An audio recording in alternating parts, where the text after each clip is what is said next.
Toi, là-bas. La jeune fille noire au fond avec l'uniforme scolaire simple. Viens ici, tout de suite.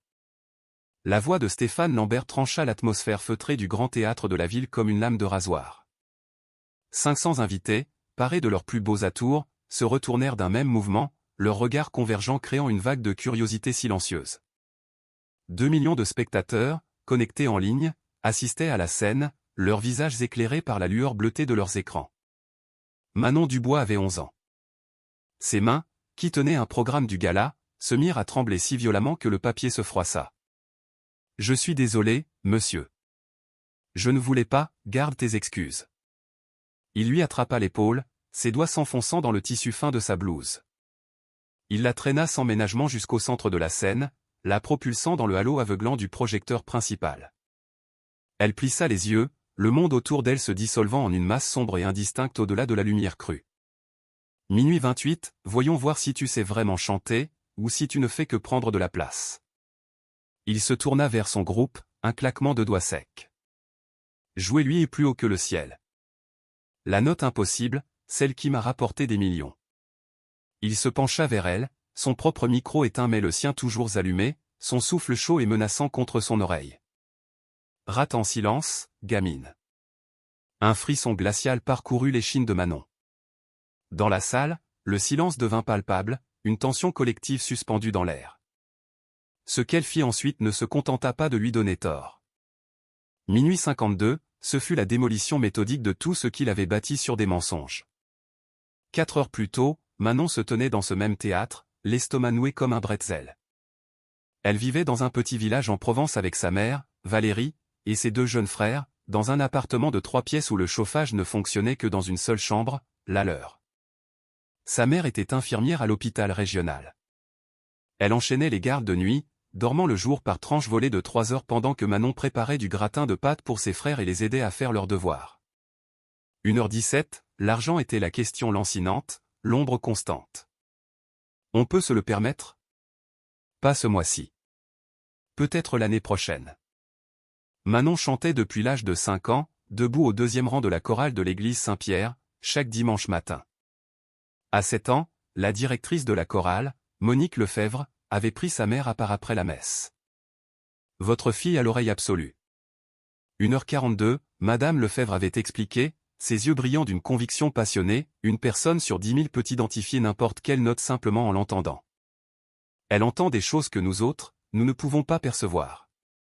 Sa mère avait souri, un mélange de fierté et d'épuisement gravé sur son visage. Et qu'est-ce qu'on fait avec ça? Le Conservatoire national supérieur de musique de Paris.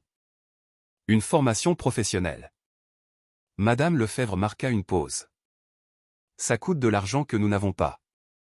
Alors Manon chantait à l'église. Elle chantait dans la chorale de l'école primaire Jean Moulin, où le budget alloué à la musique avait été réduit 3 années de suite. 2h15, elle chantait dans sa chambre le soir, à voix basse, apprenant seule des vocalises à partir de vidéos YouTube sur le vieux téléphone de sa mère. Sa tessiture était inhabituelle. Durée 3 envois de poitrine au sol 6 enregistres de sifflets. Ces notes incroyablement hautes qui sonnaient comme des carillons de cristal. Elle ne savait pas que c'était rare. Elle savait juste que c'était naturel. Lorsque la lettre annonçant que l'école primaire Jean Moulin avait été sélectionnée pour le gala de charité de Stéphane Lambert arriva, toute l'école avait explosé de joie. 2h43, 20 élèves de la chorale allaient faire les chœurs sur une vraie scène, pour la télévision.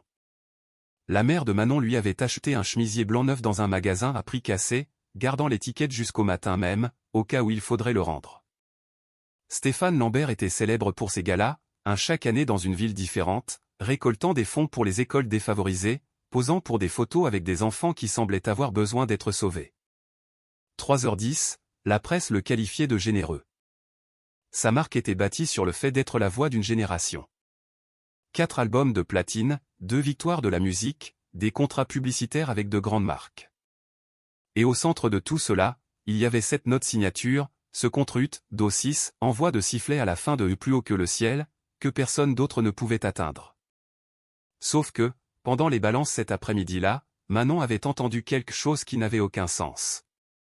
3h36, la chorale attendait en coulisses, avec pour consigne de rester silencieuse pendant que Stéphane répétait. Manon s'était approchée des ailes, curieuse, voulant voir la scène de plus près.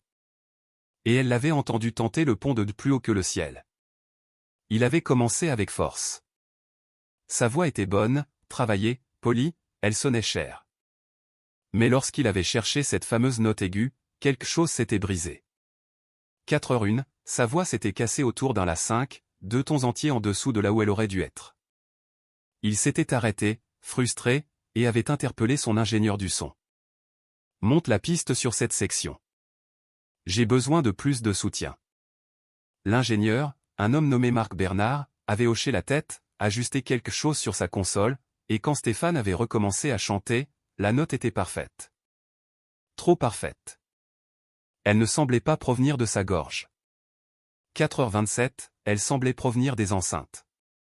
Manon était restée là, perplexe. Elle avait l'oreille absolue. Elle pouvait entendre la différence entre une voix en direct et un enregistrement. Elle pouvait percevoir le léger chatoiement numérique, la façon dont la note se posait sur la musique au lieu de s'y intégrer. Ce do 6 parfait n'était pas Stéphane Lambert. C'était une bande d'accompagnement.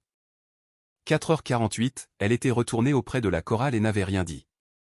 Qui croirait une fillette de 11 ans d'un village de Provence plutôt qu'un homme qui avait vendu des millions d'albums? Mais maintenant, debout sous le projecteur, sa main agrippant son épaule, avec 2 millions de personnes qui la regardaient et sa menace murmurée résonnant encore à ses oreilles, Manon comprit autre chose. 5h10, il savait qu'elle l'avait entendu pendant les balances. Il ne s'agissait pas de lui donner un moment de gloire. Il s'agissait de s'assurer que personne ne la croirait jamais si elle disait la vérité. L'orchestre commença à jouer. Les premiers accords de Plus haut que le ciel emplirent le théâtre. La bouche de Manon devint sèche. « Je ne pense pas que je peux », commença-t-elle. « Bien sûr que tu peux, ma chérie. » 5h36, la voix de Stéphane était forte pour le public. « Suis juste la musique. » Mais Plus haut que le ciel n'était pas facile.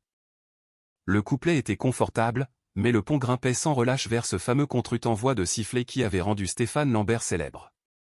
La note que Manon savait maintenant qu'il ne pouvait pas chanter.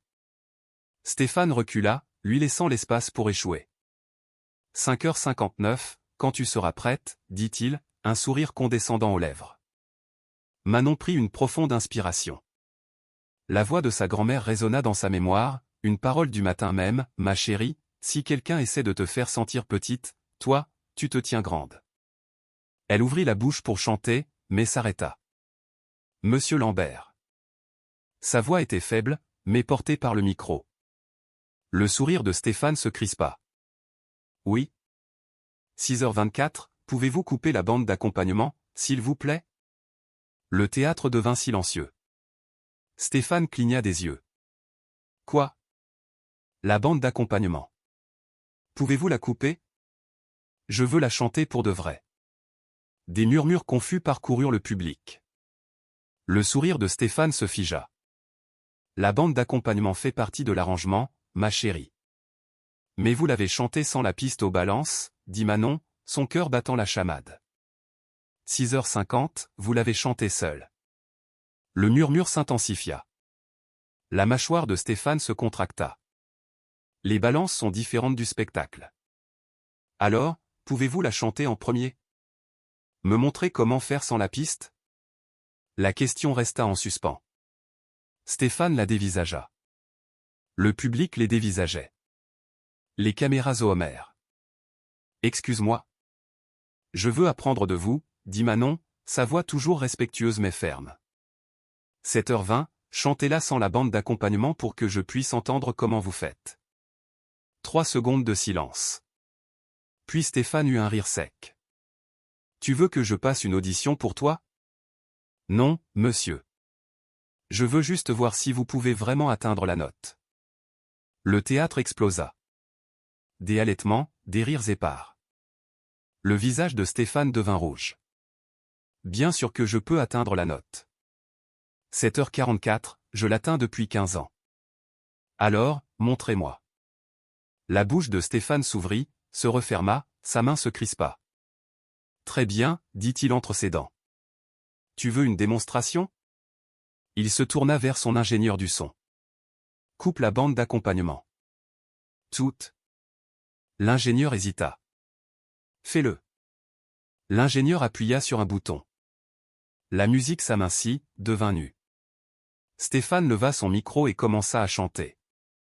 8h14, la voix de Stéphane emplit le théâtre, puissante au début.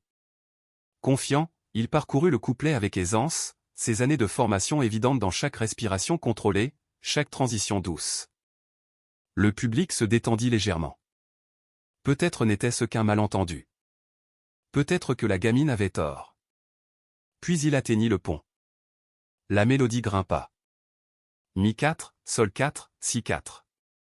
8h40, la voix de Stéphane suivit, toujours solide, toujours contrôlée. Mais alors que les notes montaient plus haut, quelque chose changea. Son cou se tendit. Ses épaules se soulevèrent légèrement, trahissant l'effort. Ré 5, Mi 5, La 5. Et puis il chercha le Do 6. Sa voix se cassa. Elle se brisa quelque part autour d'un La dièse, un ton et demi en dessous de la cible, le son se fracassant comme du verre. 9h07, il s'arrêta brusquement, toussa, tenta de couvrir le tout par un rire. Désolé, les amis, gorge sèche. Il sourit, mais son sourire n'atteignit pas ses yeux. C'est pour ça qu'on utilise la piste, pour protéger la voix pendant les longs spectacles. Mais Manon en avait assez entendu, et tout le monde aussi. Vous ne l'avez pas atteinte, dit-elle doucement. Stéphane se tourna vers elle, son sourire n'étant plus qu'un trait fin. 9h32, je t'ai dit que ma voix est fatiguée. Mais sur votre album, vous atteignez cette note 27 fois, dit Manon. Sa voix se renforçait maintenant, alimentée par quelque chose qu'elle ne comprenait pas encore tout à fait. J'ai compté.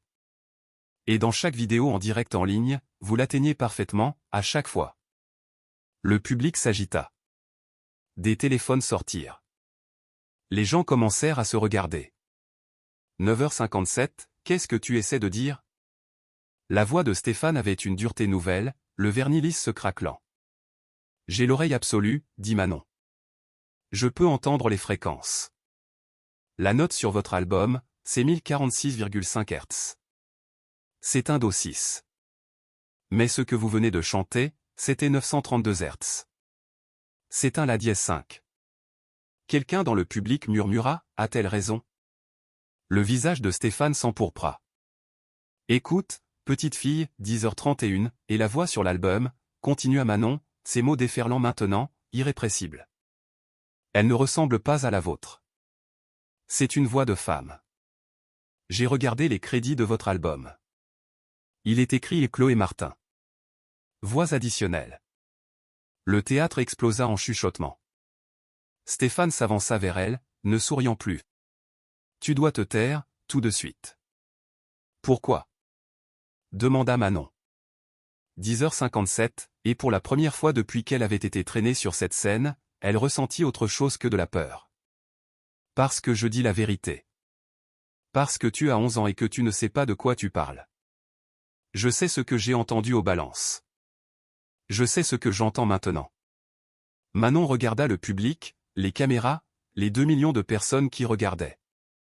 11h20, cette note n'est pas la vôtre. Vous la chantez en playback depuis 15 ans. La main de Stéphane jaillit et attrapa son bras. Pas assez fort pour faire mal, mais assez fort pour la contrôler. C'est terminé ici. Mais avant qu'il ne puisse la tirer hors de la scène, une voix s'éleva des coulisses. En fait, elle a raison. Tout le monde se tourna. Un homme entra dans la lumière.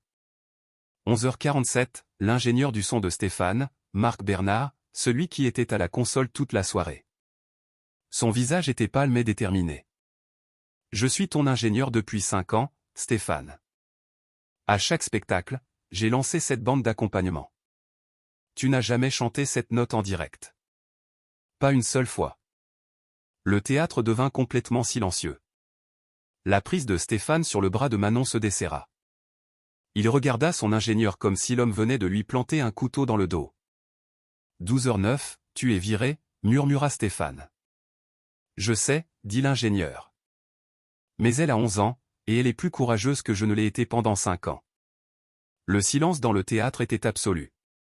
500 personnes retenaient leur souffle. 2 millions regardaient en ligne. Stéphane Lambert était figé. Son ingénieur du son venait de le détruire devant le monde entier.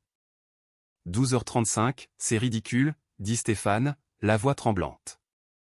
Vous allez croire une gamine plutôt que moi? J'ai 2 victoires de la musique. J'ai vendu des millions d'albums. Alors, prouvez qu'elle a tort. Cria quelqu'un du public. Chantez la note. Le visage de Stéphane passa du rouge au blanc. Je viens de le faire. Non, vous vous êtes cassé la voix. Nous l'avons tous entendu. La foule se retournait contre lui. 13h, Stéphane regarda Manon, debout dans son chemisier de magasin à prix cassé, et quelque chose de lait se tordit dans sa poitrine. Très bien, dit-il. Tu te crois si maligne? Chante-la, maintenant. Sans préparation, sans échauffement, sans seconde chance. Les mains de Manon tremblaient. C'était le moment où soit elle se prouverait, soit elle deviendrait exactement ce que Stéphane disait qu'elle était. La voix de Madame Lefebvre s'éleva depuis la section de la chorale. 13h26, tu peux le faire, ma chérie. Chante comme tu le fais à l'église. Manon ferma les yeux, prit une inspiration, sentit l'air remplir ses poumons, sentit son diaphragme se dilater, sentit chaque leçon apprise dans cette petite église s'ancrer dans ses os. Elle ouvrit les yeux et fit un signe de tête au groupe. 13h48, ils recommencèrent, l'introduction de Du plus haut que le ciel eut pour la 2e fois ce soir-là, mais tout était différent maintenant. Manon commença à chanter. Sa voix commença doucement, presque hésitante. Le premier couplet était bas, confortable, bien dans sa tessiture. Elle se concentra sur les mots, sur l'histoire que la chanson racontait. Certaines personnes dans le public échangèrent des regards. 14h11, elle était douée, bien sûr, mais rien de spécial pour l'instant. Puis elle atteignit le pré-refrain. Sa voix s'ouvrit, gagnant en puissance sans perdre le contrôle. Il y avait quelque chose de brut et d'honnête dans son ton qui n'était pas présent dans la performance polie de Stéphane. Elle ne jouait pas. Elle témoignait. Le couplet monta plus haut. Ré 5. Mi 5. Fa 5. 14h39, sa voix suivit sans effort, chaque note pure et claire. Aucune tension visible. Stéphane changea de pied. Sa mâchoire se serra. Le pont approchait. C'est là qu'il avait échoué. Manon n'hésita pas. Elle changea de registre en douceur, passant de la voix de poitrine à la voix de tête sans rupture. Sol 5, La 5, Si 5. Le public se redressa sur son siège. Et puis elle chercha le Do 6. 15h11, il sortit net. Pas de cassure, pas de tension, pas d'artifice. Juste une note pure et soutenue en registre de sifflet qui résonna dans le théâtre comme une cloche. Elle la tint pendant 4 secondes, le son était cristallin. Parfait. Impossible. Quelqu'un au premier rang halta, mais Manon n'avait pas terminé. Elle emmena la note plus haut. Ré 6, Mi 6, Fa 6. Dans un territoire que la bande d'accompagnement de Stéphane n'avait même jamais tenté. 15h45, son visage était calme, presque serein, alors qu'elle explorait les hauteurs de sa tessiture avec l'assurance de quelqu'un qui y avait vécu toute sa vie. Puis elle la redescendit, Fa 6 à Do 6 à La 5 à Fa 5. Chaque transition transparente, chaque note un petit miracle. Elle termina le pont et entra dans le refrain final, sa voix maintenant pleinement ouverte, ne se cachant plus, n'ayant plus peur. 16h14, quand elle chanta le dernier mot et le laissa s'évanouir dans le silence, personne ne bougea. Puis le théâtre explosa. 500 personnes debout, hurlant, applaudissant, certaines avec des larmes coulant sur leur visage. La chorale de l'école Jean Moulin sautait de joie. Madame Lefebvre avait les 2 mains sur la bouche. Le flux en direct explosa. En 30 secondes, 50 000 personnes avaient partagé la vidéo. 16h40, en 1 minute, Manon Dubois était en tendance mondiale. Manon se tenait sous le projecteur, le souffle court, ne croyant pas tout à fait ce qui venait de se passer. Stéphane Lambert avait l'air d'avoir été frappé. Son visage était devenu gris. Josette Renard, une chanteuse légendaire assise comme juge au premier rang, se leva. Elle pleurait. Ça, dit Josette, la voix épaisse d'émotion, c'est la meilleure chose que j'ai entendue d'une enfant de 11 ans de toute ma carrière. 17h10, ma petite, tu n'as pas seulement atteint cette note. Tu l'as possédée. Les applaudissements redoublèrent. Pierre Durand, un autre juge, un producteur de musique qui avait travaillé avec les plus grands, secouait la tête. Je dois dire quelque chose. Il se leva. Je suis dans ce métier depuis 30 ans, et ce que nous venons de voir, c'est une enfant de 11 ans chanter une note que l'homme qui l'a rendue célèbre ne peut pas atteindre. 17h40, le public se tut, le poids de ces mots s'abattant sur eux. Pierre se tourna vers la foule. Cette piste d'album, je l'ai mixée. J'y étais. Et Manon a raison. Ce n'est pas la voix de Stéphane. C'est celle de Chloé Martin. C'est une choriste de session à Paris. Elle a été payée une somme dérisoire et on lui a demandé de signer un accord de confidentialité. Elle n'a jamais été créditée correctement. Stéphane tenta de parler, mais aucun son ne sortit. 18h08, je me suis tu parce que c'est ce qu'on fait dans ce milieu, continua Pierre. On protège la star. On protège l'argent. Mais j'en ai fini de protéger les mensonges, surtout quand une enfant de 11 ans a plus de courage que je n'en ai eu en 3 décennies. Le théâtre explosa. Les journalistes tapaient furieusement, les membres du public criaient des questions, les caméras abandonnaient leur position fixe. 18h35, Stéphane retrouva enfin sa voix. C'est de la folie. Vous allez détruire ma carrière pour une bande d'accompagnement. Tout le monde en utilise. Mais ils ne prétendent pas chanter en direct, rétorqua Josette. Ils ne vendent pas de billets pour des concerts en direct pour ensuite faire du playback. C'est de la fraude, Stéphane. Je n'ai pas, 18h57, Stéphane bafouilla, cherchant du soutien. Mais les membres de son groupe détournaient le regard. Son manager était au téléphone, appelant probablement des avocats. Stéphane se tourna vers Manon, et un instant, elle vit dans ses yeux quelque chose qui la fit reculer. De la rage, oui, mais aussi de la peur. Tu vas le regretter, dit-il doucement, juste assez fort pour que son micro le capte. 19h22, toi, ta petite école et ta prof de rien du tout. Je ferai en sorte que tu ne travailles jamais dans ce milieu. Tu me comprends? Jamais. La menace flotta dans l'air, captée par chaque caméra. Madame Lefebvre commença à se lever, mais Manon parla la première. J'ai 11 ans, dit-elle, la voix stable.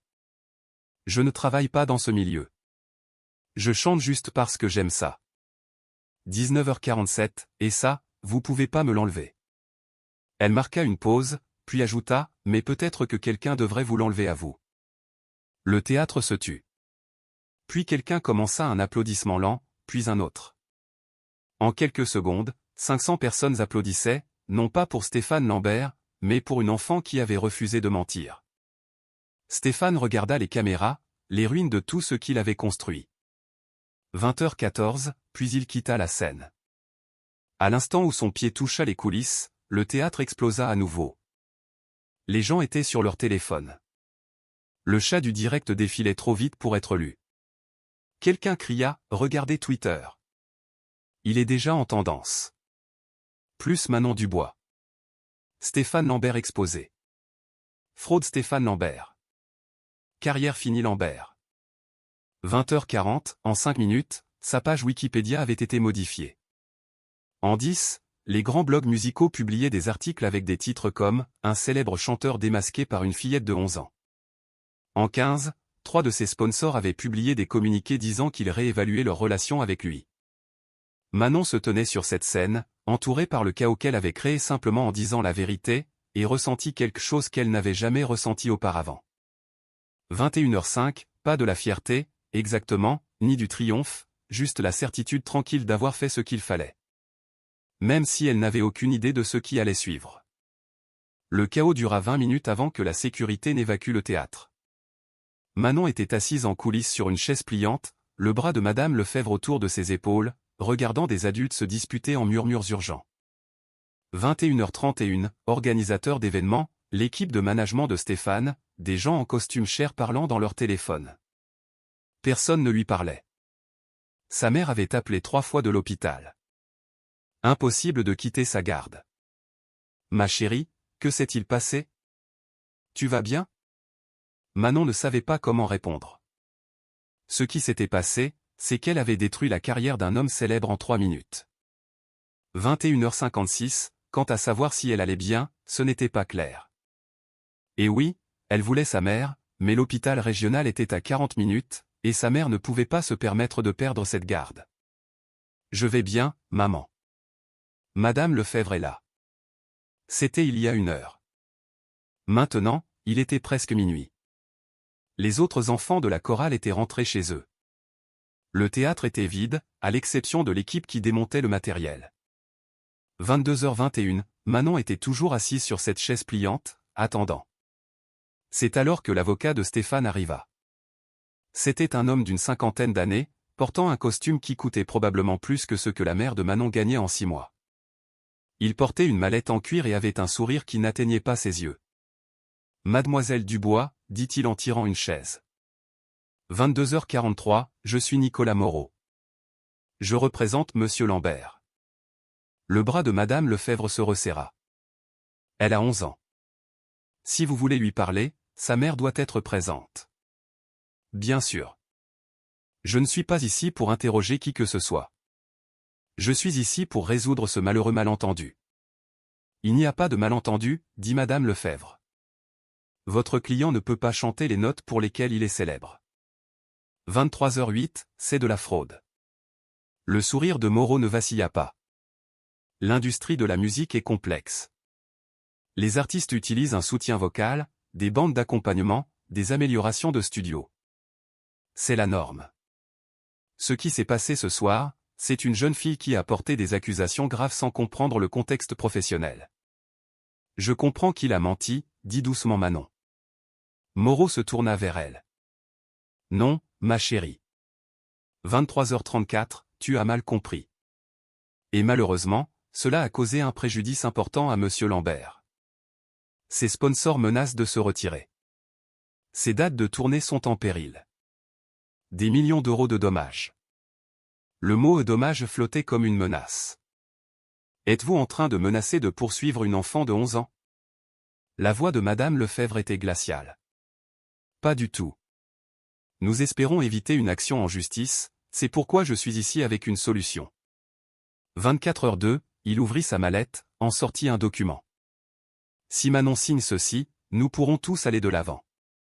Madame Lefebvre prit le papier. Son visage s'assombrit à chaque ligne. Ceci dit qu'elle a porté de fausses accusations, qu'elle s'excuse, qu'elle cherchait à attirer l'attention. C'est un accord mutuel, dit Moreau. En échange, monsieur, 24h26, Lambert ne poursuivra pas d'action en justice. Et en signe de bonne volonté, il financera personnellement une bourse de musique pour Manon. 50 000 euros. Une prise en charge complète pour le programme de son choix. Le souffle de Manon se coupa. 50 000 euros. C'était le CNSMD. C'était tout ce dont elle avait rêvé. Et si elle signe pas? Demanda Madame Lefebvre. Le sourire de Moreau s'effaça. Alors monsieur, 24h56, Lambert engagera des poursuites pour diffamation contre Manon, contre l'école primaire Jean Moulin, contre vous, Madame Lefebvre, pour défaut de surveillance. Il marqua une pause. Le rectorat a été informé que le don de monsieur Lambert, 500 000 euros pour votre programme musical, est maintenant compromis. La main de Madame Lefebvre tremblait sur l'épaule de Manon. Donc, pour être clair, continua Moreau. 25, signez ça, acceptez la bourse, tout le monde passe à autre chose. Ou refusez, et regardez votre école perdre son financement pendant que votre famille se noie dans des frais de justice qu'elle ne peut pas se permettre. Il regarda Manon. La suite dépend de vous. Manon fixa le document, les mots qui la qualifieraient de menteuse, la ligne de signature qui effacerait tout. 25-49, elle pensa à sa mère qui faisait des gardes doubles, à ses frères qui avaient besoin de chaussures, aux enfants de l'école Jean Moulin qui perdraient la musique à cause d'elle. Elle pensa à la vérité. Non, dit-elle. Moreau cligna des yeux. Pardon? Je ne signerai pas ça. Je n'ai pas menti. C'est lui qui a menti. Et je ne vais pas dire que j'ai menti juste parce qu'il est riche et que je ne le suis pas. 26-16, jeune fille, je ne pense pas que vous compreniez les conséquences. Je comprends que vous essayez de me faire peur. Manon se leva. Même du haut de son 1,50 m, même avec les mains tremblantes, elle le regarda dans les yeux. « Poursuivez-moi si vous voulez, mais je ne signerai pas ce papier. » Le visage de Moreau se durcit. « Alors, nous nous verrons au tribunal. » Il rassembla sa mallette. 26:40, à la porte, il se retourna. « D'ici demain matin, il y aura des histoires sur vous, sur votre famille, des choses privées, des choses douloureuses. Et quand ça deviendra difficile, et ça le deviendra, rappelez-vous que c'est vous qui avez choisi ça. » Puis il disparut. Madame Lefebvre serra Manon contre elle. « Ma chérie, tu es sûre ? » « Cette bourse, je ne veux pas de son argent, » murmura Manon. 27:07, mais alors qu'elle marchait dans la nuit froide, Manon ne pouvait s'arrêter de trembler. Elle venait de refuser 50 000 € et de menacer le financement de son école. Elle s'était fait un ennemi de l'un des hommes les plus puissants de la musique. Et elle n'avait aucune idée si dire la vérité valait ce que cela allait lui coûter. Manon se réveilla au son de son téléphone vibrant comme un essaim d'abeilles en colère. 27:33, 6 heures du matin, 3 heures de sommeil. Sa mère était assise à leur minuscule table de cuisine, son ordinateur portable ouvert, le visage pâle. « Maman ? Ma chérie, ne va pas en ligne aujourd'hui. » Ne regarde pas, mais Manon avait déjà pris son téléphone. L'écran était plein de notifications. Des milliers. Elle ouvrit Twitter. La première chose qu'elle vit fut une photo de leur immeuble, la peinture écaillée visible, la porte de sécurité cassée, les poubelles débordant. 28:02, la légende, c'est ici que vit Manon Dubois. Pendant qu'elle accuse Stéphane Lambert de fraude, elle cherche clairement un moyen de sortir de la pauvreté. Ses mains devinrent insensibles. Le poste suivant était le planning de travail de sa mère, obtenu on ne sait comment. Sa mère gagne à peine 25 000 € par an. Bien sûr que la fille cherche un gros chèque. 28:25, puis des photos d'annuaires scolaires. Quelqu'un avait entouré la mention de l'aide sociale sur son plateau repas. Assisté social toute sa vie. Il ne s'est jamais agi de la vérité. C'est une question d'argent. Les commentaires étaient brutaux. Gamine ingrate. Elle devrait remercier Stéphane. Voilà ce qui arrive quand on donne des opportunités à ces gens-là. Ces gens-là. Son téléphone vibra de SMS de numéros inconnus, des menaces, des insultes. Madame Lefebvre appela. 28:55, ne viens pas à l'école. Le directeur veut te voir. Il y a des journalistes dehors. Des journalistes ? À cause d'elle. Manon avait l'impression de se noyer. Mais ensuite, à 7h15, quelque chose changea. Une femme nommée Chloé Martin posta une vidéo. Elle avait la trentaine, noire, assise dans un studio d'enregistrement avec des disques d'or derrière elle. Mon nom est Chloé Martin. 29:22, je suis choriste de session, et je suis la voix que Stéphane Lambert vend comme la sienne depuis 15 ans. La mère de Manon lui attrapa la main. Cette petite fille a dit la vérité hier soir. J'ai chanté les notes en registre de sifflet sur Plus haut que le ciel et 4 autres chansons. J'ai été payé une misère par chanson et on m'a demandé de signer un accord de confidentialité. Chloé brandit un document. 29:45, voici mon contrat. Voici la preuve. Et j'en ai fini de me taire pendant qu'une enfant se fait attaquer pour avoir révélé ce que j'avais trop peur de révéler. La vidéo avait été postée il y a 8 minutes. Déjà 50 000 vues. En 1 heure, 2 millions.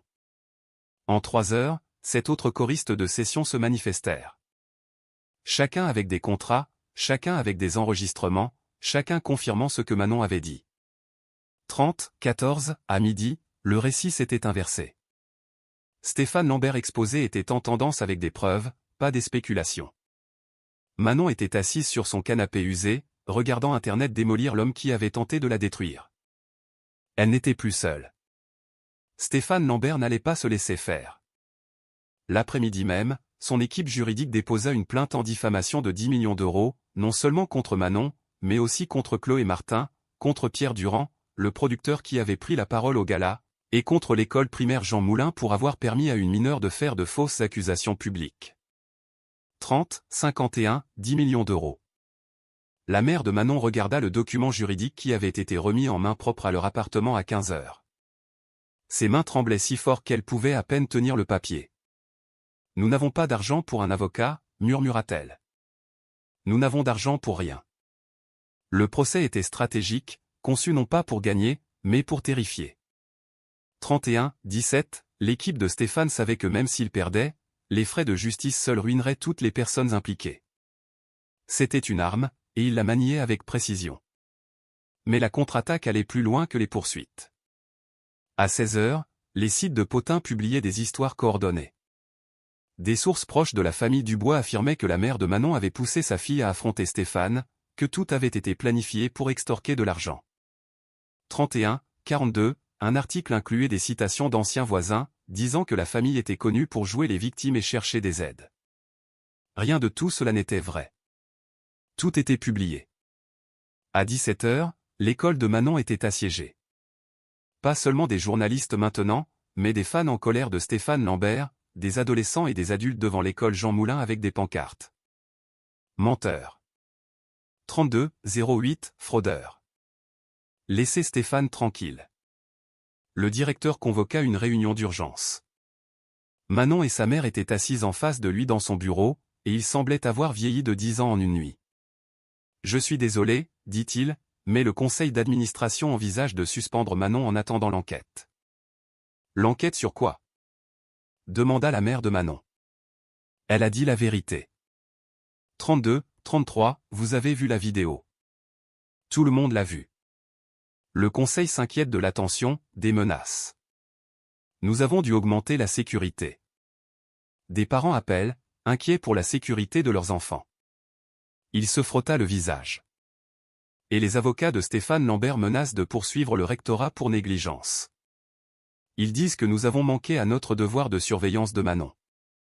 32-53, que nous lui avons permis de diffamer leurs clients sur le temps scolaire. Elle n'était pas sur le temps scolaire, intervint Madame Lefebvre depuis le coin où elle se tenait. Elle était à un événement en soirée. C'était un événement sanctionné par l'école, dit le directeur. La chorale était là pour représenter l'école Jean Moulin, ce qui signifie que légalement, nous sommes responsables. 33-15, Manon sentit sa poitrine se serrer. Donc, je suis suspendu parce que j'ai dit la vérité? Tu es suspendu parce que l'école ne peut pas se permettre de se battre contre l'équipe juridique de Stéphane Lambert. La voix du directeur était lourde de regret, mais les mots atterrirent quand même comme des pierres. Je suis désolé, Manon. Vraiment. 33-38, mais le conseil se réunit demain et je ne pense pas pouvoir te protéger. Ils quittèrent l'école par une entrée arrière pour éviter les caméras. À la maison, le téléphone de l'appartement n'arrêtait pas de sonner. Des journalistes, des menaces.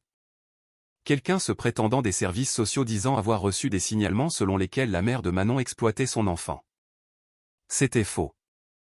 34-01, les services sociaux ne fonctionnaient pas comme ça, mais c'était efficace. Chaque appel était un petit coup de couteau. Les frères de Manon avaient peur. Ils ne comprenaient pas pourquoi des gens en colère étaient devant leur immeuble.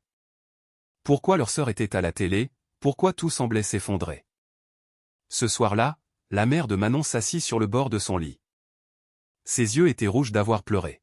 « Ma chérie, je dois te demander quelque chose. » 34-26, sa voix était à peine un murmure. « Si tu pouvais revenir en arrière, le ferais-tu » Manon réfléchit à la question, à la bourse de 50 000 € qu'elle avait refusée, aux journalistes devant leur immeuble, à son école qui la suspendait, aux menaces, aux mensonges et aux procès de 10 millions d'euros qui pourraient détruire leur vie. Non, dit-elle finalement. 34-52, je ne reviendrai pas en arrière. Sa mère ferma les yeux et une larme coula sur sa joue. Alors nous nous battrons. Je ne sais pas comment, mais nous nous battrons. Mais se battre semblait impossible quand l'ennemi avait de l'argent et une portée illimitée. À minuit, Manon était allongée, éveillée, dans le lit qu'elle partageait avec ses frères, écoutant leur respiration dans leur sommeil. 35-19, elle pensa à Stéphane Lambert dans sa villa sur la Côte d'Azur, dormant probablement paisiblement, protégé par des avocats et de l'argent, et la connaissance que le système était construit pour protéger des gens comme lui. Elle pensa à quel point il serait facile d'abandonner, de signer le papier que son avocat avait offert, de dire qu'elle était désolée d'avoir dit la vérité. 35, 39, et puis elle pensa à Chloé Martin, qui était restée silencieuse pendant 15 ans avant de trouver le courage de parler. À Pierre Durand, qui s'était tu pendant 3 décennies avant de se lever. Aux 7 autres choristes de session qui s'étaient manifestés, risquant leur propre carrière. Ils avaient tous eu peur, mais ils avaient parlé quand même, parce que quelqu'un devait le faire. 36, 04, même si ce quelqu'un n'était qu'une fillette de 11 ans qui refusait de mentir. Manon ferma les yeux et essaya de dormir, sachant que demain serait pire, ne sachant pas que demain apporterait quelque chose qu'elle n'avait jamais attendu. De l'aide. On frappa à 7 heures du matin. La mère de Manon ouvrit prudemment, s'attendant à des journalistes. À la place, elle trouva une femme d'une 40aine d'années, habillée professionnellement, portant une mallette. 36, 30, Madame Dubois, je m'appelle Sandrine Rousseau. Je suis avocate en droit du divertissement. J'aimerais représenter votre fille. Pro bono. La mère de Manon cligna des yeux. Je suis désolé, quoi? Sans frais. Chloé Martin a engagé notre cabinet pour la défendre. Quand nous avons appris que Stéphane poursuivait une enfant de 11 ans, 3 associés se sont portés volontaires pour prendre le cas de Manon. 36, 56, puis-je entrer? En 1 heure, leur table de cuisine était couverte de documents. Sandrine travaillait rapidement, son stylo courant sur des bloc-notes juridiques. Le procès de Stéphane est une foutaise, dit-elle sans détour. La diffamation requiert de fausses déclarations. Tout ce que Manon a dit était vrai. Il ne gagnera pas. Mais il le sait. C'est de l'intimidation, pas un litige. Alors, que faisons-nous? Demanda la mère de Manon. 37, 20, nous contre-attaquons. Pour fraude, publicité mensongère, rupture de contrat avec les détenteurs de billets. Sandrine leva les yeux. Nous en faisons une action collective. Nous rendons la poursuite trop coûteuse pour lui. Un deuxième coup à la porte les interrompit. Madame Lefebvre entra avec Pierre Durand, le producteur qui avait dénoncé Stéphane sur scène. Je voulais voir comment elle allait, dit Pierre. 37, 43, il s'assit en face de Manon. De près, elle pouvait voir l'épuisement sur son visage. Les avocats de Stéphane s'en étaient pris à lui aussi. Je suis dans ce métier depuis 30 ans, dit Pierre. J'ai vu des gens puissants écraser des carrières. Mais j'ai aussi vu des mouvements naître. Il sortit son téléphone. Regarde ça. Je crois Manon était en pleine explosion. 38, 09, de grands artistes français avaient tweeté « Protégez cet enfant. Écoutez sa vérité ». Un célèbre chanteur annonça qu'il couvrirait les frais de justice si nécessaire. De nombreuses chanteuses à voix s'exprimaient. Tu n'es pas seul, dit Pierre. On frappa une 3e fois à 9 heures. Catherine Leroy d'envoyé spécial. J'aimerais faire un reportage, dit Catherine. 38, 32, une enquête. La carrière de Stéphane, son habitude de voler les crédits, l'industrie qui l'a protégé. Je veux raconter toute l'histoire. Pourquoi? Demanda la mère de Manon, méfiante. Parce que j'ai une fille de ton âge, dit Catherine doucement. Et si quelqu'un essayait de la faire taire pour avoir dit la vérité, j'aimerais que quelqu'un l'aide. 38, 52, à midi, l'appartement était plein. L'assistante juridique de Sandrine était arrivée avec des documents. 2 contacts de Chloé dans l'industrie offrirent des témoignages.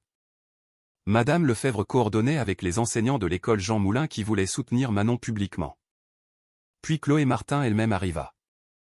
Elle n'était pas ce à quoi Manon s'attendait. Dans les vidéos, Chloé avait l'air soignée.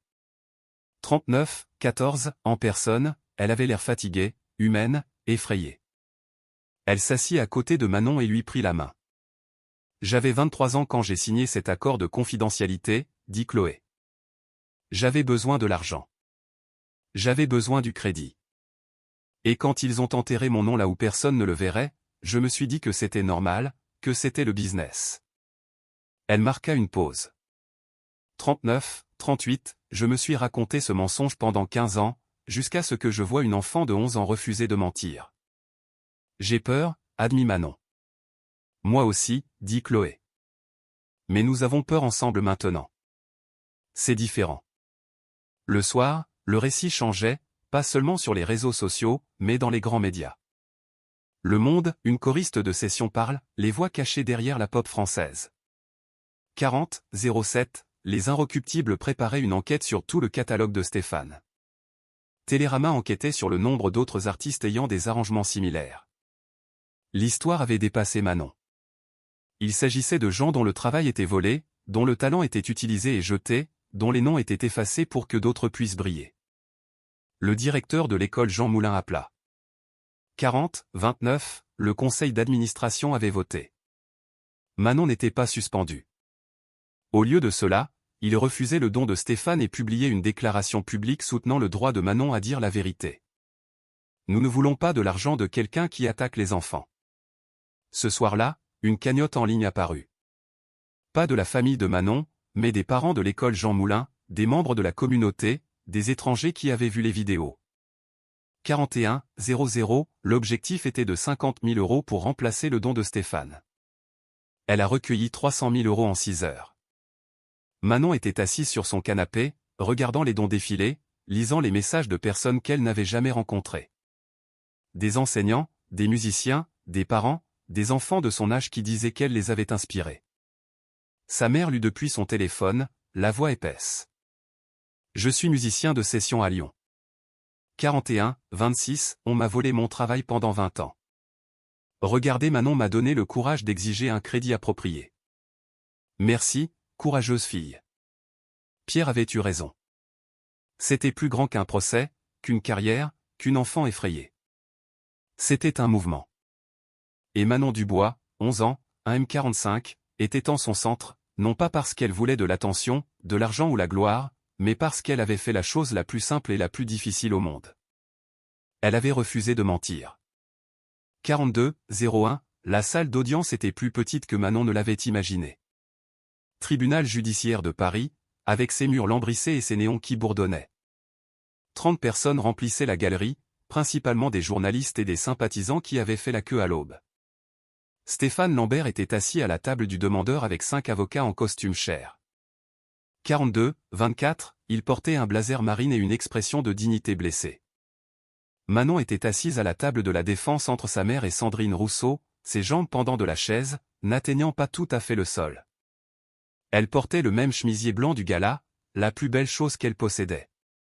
Ce n'était pas le procès complet. C'était une audience préliminaire sur la demande d'injonction de Stéphane pour empêcher Manon, Chloé et Pierre de faire d'autres déclarations diffamatoires. 42-51, la juge Marie Fournier entra. Une femme d'une soixantaine d'années, 20 ans de magistrature. Elle regarda l'équipe de Stéphane, puis Manon, et quelque chose vacilla sur son visage. Maître Moreau, dit-elle à l'avocat de Stéphane, vous demandez une injonction contre une enfant de 11 ans. Madame la juge, l'âge de la défenderesse n'annule pas le préjudice causé par ces fausses déclarations. 43-17, était-elle fausse? Interrompit la juge Fournier. C'est la question. Les déclarations ont été faites avec une intention malveillante de détruire la réputation de mon client. Les déclarations ont été faites en réponse à l'humiliation publique de votre client sur scène. Sandrine Rousseau se leva. Madame la juge, si je peux me permettre. La juge Fournier hocha la tête. Sandrine s'approcha avec une tablette. 43-40, j'aimerais présenter la vidéo du gala de charité, non montée. Le silence. La salle d'audience regarda Stéphane traîner Manon sur scène, le regarda murmurer dans un micro en direct, le regarda échouer à atteindre la note. Quand cela se termina, le silence. Madame la juge, continua Sandrine, le demandeur n'a pas convoqué cet enfant parce qu'elle a menti. 44-06, il l'a convoquée parce qu'elle a dit la vérité et que cela lui a coûté de l'argent. Ce n'est pas de la diffamation. C'est la conséquence. La juge Fournier se tourna vers Moreau. Avez-vous des preuves que les déclarations de mademoiselle Dubois étaient fausses? Madame la juge, l'industrie de la musique utilise couramment l'amélioration vocale. Ce n'est pas ce que j'ai demandé.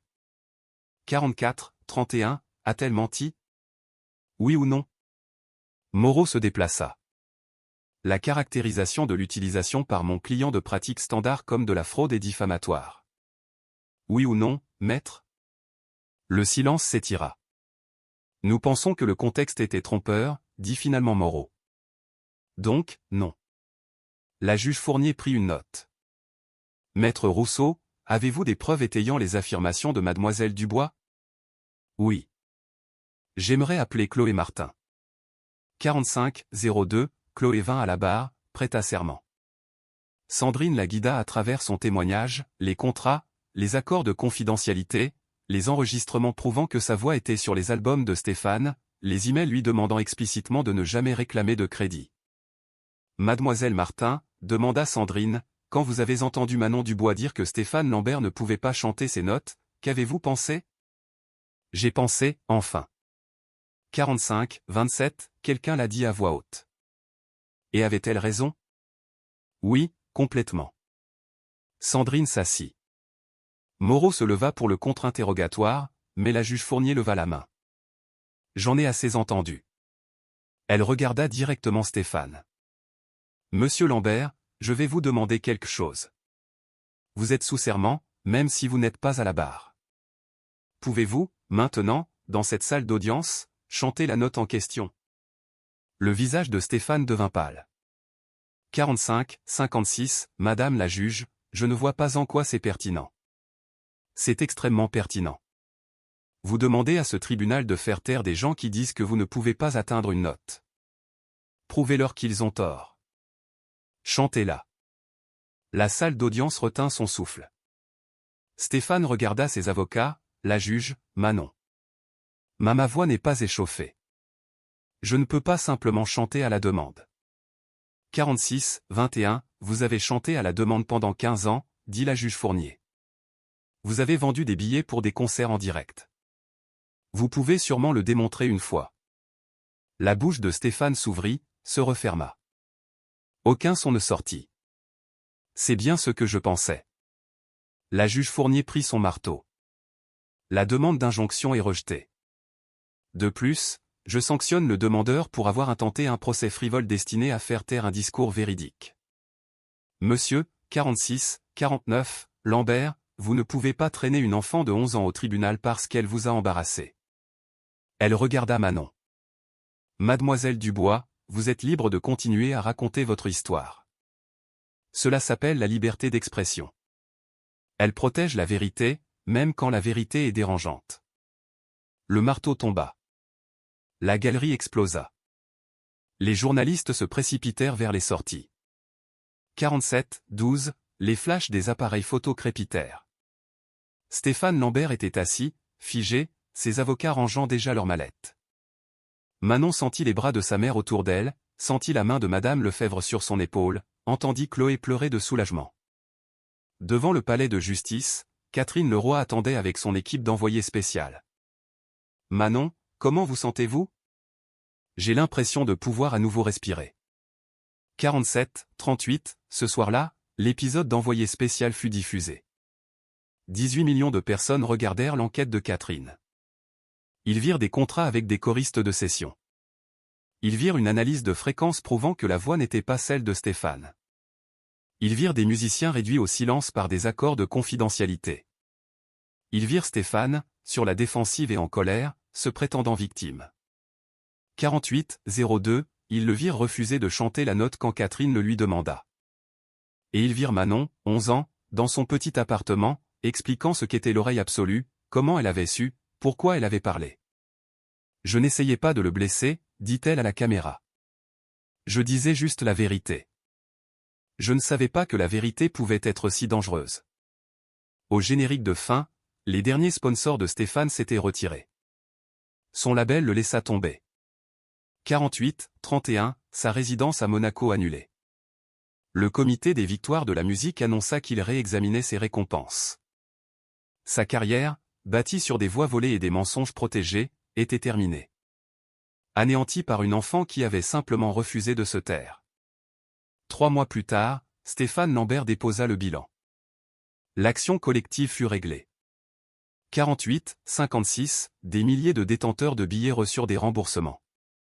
Sa villa fut mise en vente. Sa collection de voitures, son studio d'enregistrement, ses droits musicaux, tout fut liquidé pour payer les dettes. Ces 2 victoires de la musique furent officiellement révoquées.